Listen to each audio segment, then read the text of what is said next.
DPC Punjabi ਤੇ ਤੁਹਾਡਾ ਇੱਕ ਵਾਰੀ ਫੇਰ ਤੋਂ ਸਵਾਗਤ ਹੈ। ਜਿਵੇਂ ਕਿ ਤੁਸੀਂ ਜਾਣਦੇ ਹੋ ਕਿ ਲਗਾਤਾਰ ਅਸੀਂ ਤੁਹਾਡੇ ਨਾਲ ਜੁੜੇ ਹੋਏ ਹਾਂ ਤੇ ਤੁਸੀਂ ਸਾਡੇ ਨਾਲ ਜੁੜੇ ਹੋਏ ਹੋ। ਤੁਹਾਡਾ ਧੰਨਵਾਦ ਕਿ ਤੁਸੀਂ ਸਾਡੀ ਸਾਰੀਆਂ ਖਬਰਾਂ ਨੂੰ ਪਹਿਲ ਦੇ ਕੇ ਦੇਖਦੇ ਹੋ ਤੇ ਜਾਣਕਾਰੀਆਂ ਜਿਹੜੀਆਂ ਮੁਹੱਈਆ ਆਪਣੇ ਆਪ ਦੇ ਵਿੱਚ ਕਰਾਉਂਦੇ ਰਹਿੰਦੇ ਹੋ। ਤੇ ਇਸ ਟਾਈਮ ਅਸੀਂ ਗੋਲ ਮੰਦਿਰ ਦੇ ਵਿੱਚ ਹੀ ਮੌਜੂਦ ਸੀ, ਜਿੱਥੇ ਕਿ ਅਸੀਂ ਪੰਡਤ ਜੀ ਹੋਣਾ ਤੋਂ ਜਾਣਾਂਗੇ ਕਿ ਗਣੇਸ਼ ਚਤੁਰਥੀ ਜੋ 7 ਤਰੀਕ ਨੂੰ ਆ ਰਹੀ ਹੈ, ਉਸ ਗਣੇਸ਼ ਚਤੁਰਥੀ ਬਾਰੇ ਪੰਡਤ ਜੀ ਕੀ ਕਹਿਣਾ ਚਾਹੁੰਦੇ ਨੇ। ਗਣੇਸ਼ ਚਤੁਰਥੀ ਕਿਉਂ ਮਨਾਈ ਜਾਂਦੀ ਹੈ, किस तरह मनाई जाती है, तो पंजाब दे विच भी हुण बहुत सारे पंजाबी जिहड़े ने इत्थे बहुत सारे सनातन की संभाल करने वाले ने जिहड़े वो गणेश चतुर्थी नूं बहुत ही वधिया तरीके दे नाल पंजाब दे विच भी मनाउण लग पे ने। उहदे ते असीं पंडित जी हुणां तों जाणांगे कि गणेश चतुर्थी की है ते क्यों मनाई जाती है। पंडित जी, सबसे पहले जय श्री राम, जय श्री राधे।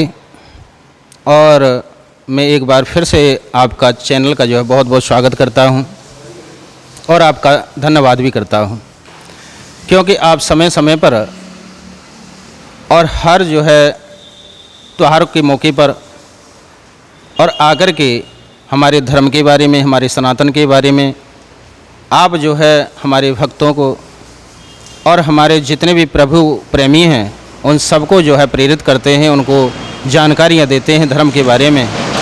तो इसलिए मैं आपका बहुत बहुत धन्यवाद करता हूँ। जैसे कि आपने अभी अभी कहा कि गणेश चतुर्थी क्यों मनाई जाती है और गणेश चतुर्थी कैसे मनाई जाती है और इसके फ़ायदे क्या हैं, तो सबसे पहले मैं आपको बता दूं कि गणेश जी जो हैं हमारे रिद्धि सिद्धि के दाता हैं। सर्वप्रथम और गणेश भगवान की पूजा होती है 3300 कोटि जो हमारी देवी देवता हैं उन सब में सर्वश्रेष्ठ सर्वप्रथम और जो है हमारे गणेश जी महाराज की पूजा होती है, क्योंकि इनको भगवान शिव जी द्वारा वरदान प्राप्त है।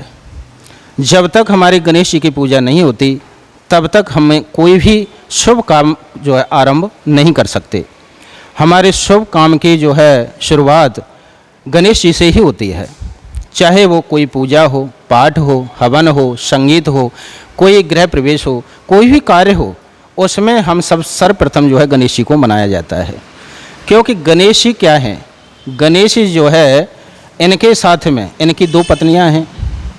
जैसे कि हम जो है कोई भी सतिये का चिन्ह बनाते हैं, स्वास्तिक चिन्ह जिसको कहा गया है, जो स्वास्तिक चिन्ह बनाते हैं उसके अंदर हम 4 बिंदियां रखते हैं। अगर आपने गौर से देखा हो 4 जो उसमें बिंदियां होती हैं जो रखी जाती हैं वो है क्या चीज़, ये मैं आपको बता दूं कि वो जो है गणेश भगवान का परिवार है।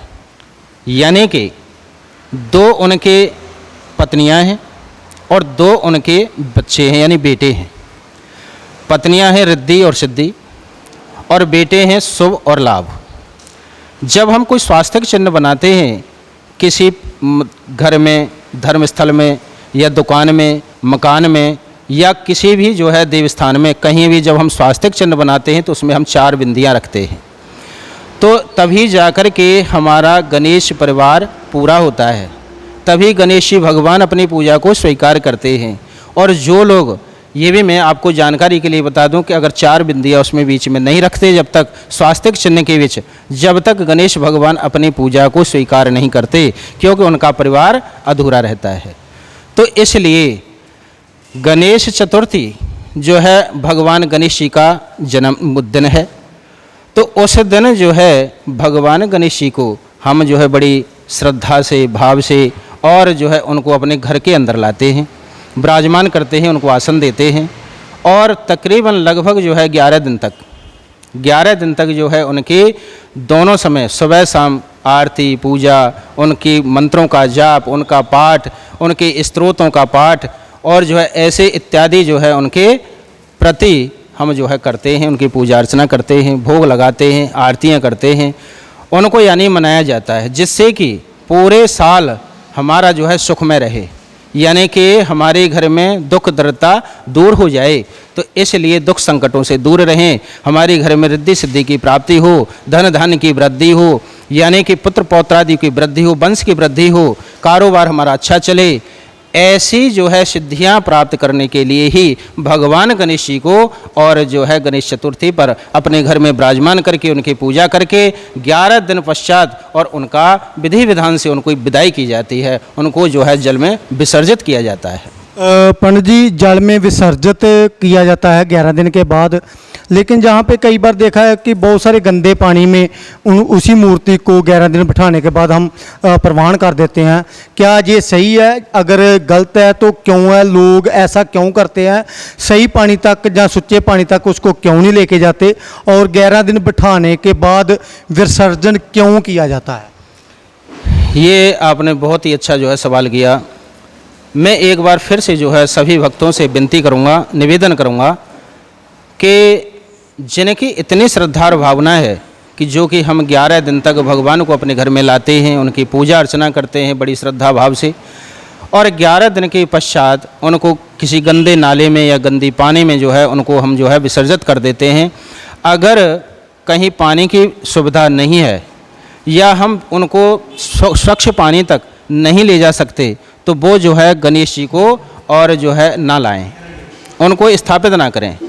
उनको जो है अगर आप उनकी जगह पर किसी भी देव स्थान में जा कर के और वहाँ पर पूजा पाठ करें, ये सबसे अच्छा रहेगा। क्योंकि अगर हम जो है अपने इष्ट की श्रद्धा से पूजा करने के पश्चात अगर गंदे नाली में उनको विसर्जन कर रहे हैं, उनको स्थान दे रहे हैं, तो ये सबसे बड़ा पाप है। तो इस पाप से बचने का एक ही उपाय है कि अगर किसी की जो है वहाँ पर सुविधा नहीं है, स्वच्छ पानी की व्यवस्था नहीं है या स्वच्छ जल तक वो नहीं जा सकते, किसी नदी तक नहीं जा सकते, तो वो जो है अपने घर में गणेश जी को विसर्जित, गणेश जी को यानी स्थापन ना करें और जो है वो किसी देव स्थान में जा कर के वहाँ पर भगवान की जो है पूजा अर्चना कर लें।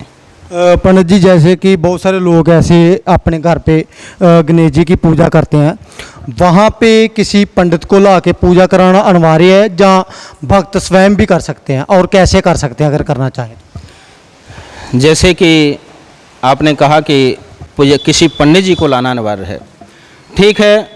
अगर किसी की सामर्थ्य है कि चलो पुजारी जी वहाँ उपलब्ध हैं या पंडित जी कहीं नज़दीक हैं या हम उनको बुला सकते हैं, तो अगर हम इस चीज़ में सामर्थ्य हैं तो विधिवत जो है पंडित जी से बुला करके और जो है पहले कलश स्थापना होती है, फिर जो है विधिवत जो है और पंच लोकपाल इत्यादियों की जो है पूजना अर्चना होती है। विधि विधान से पंडित जी पूजा कराते हैं, पूजा अर्चना करा करके और उनको स्थान देते हैं।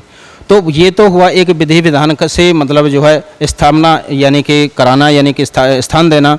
और अगर वैध वे अगर हमारे पास पंडित जी उपलब्ध नहीं है, अगर हम पूजा कराने में असमर्थ हैं या पंडित जी को लाने में असमर्थ हैं या पंडित जी आने में असमर्थ हैं, कि कोई भी बात है, तो फिर उसके लिए हम क्या करते हैं कि मतलब हम खुद ही पूजा कर सकते हैं। तो खुद जो है पूजा करें कि पहले सबसे पहले जो है और अपना मतलब जो है स्वच्छ वस्त्र पहने, स्वच्छ वस्त्र पहन करके स्नान इत्यादि करके और शुद्ध जो है आसन बिछाएं, आसन पर जो है भगवान की और जो है चौकी सजाएं, भगवान की चौकी सजा करके और वहाँ पर जो है भगवान गणेश जी की पूजा करें। गणेश जी की पूजा करने के बाद एक कलश स्थापना होता है, कलश स्थापना करें और कलश स्थापना कर करके और भगवान की पूजा के गणेश जी की पूजा के साथ साथ जो भी हमें जो हम इष्ट हम अपने मानते हैं उन अपने इष्टों की भी पूजा करें, जिनको हम यानी कि कर सकते हैं। जैसे कि कहने का मतलब ब्रह्मा विष्णु महेश ओंकार शिव गणेश, यानी कि उन देवताओं का हम नाम लेकर के ही और वहाँ पर उनके चावल फूल वगैरह हम चढ़ा सकते हैं, उनको अर्पित कर सकते हैं। और जो है उनको अर्पण करने के पश्चात और भगवान जी को भोग लगाएं, भोग लगाने के बाद भगवान की आरती करें। ऐसे भी जो है कहते हैं कि भगवान ने कहा है कि भाव का भूखा हूँ मैं, भाव जग में सार है, भाव से जो मुझको भजे उसका बेड़ा पार है। तो भगवान भाव के भूखे होते हैं। भगवान जो है विडम्बना यानी कि ढोंग विद्या के जो है भूखे नहीं होते। भगवान ये नहीं कहते कि मुझे कुछ मतलब चाहिए कि मेरे प्रति मतलब इतना आडंबर रचो, आडंबर रचने की ज़रूरत नहीं है, वहाँ तो एक भाव होना चाहिए भक्त का। तो भगवान तो भाव से रीझते हैं।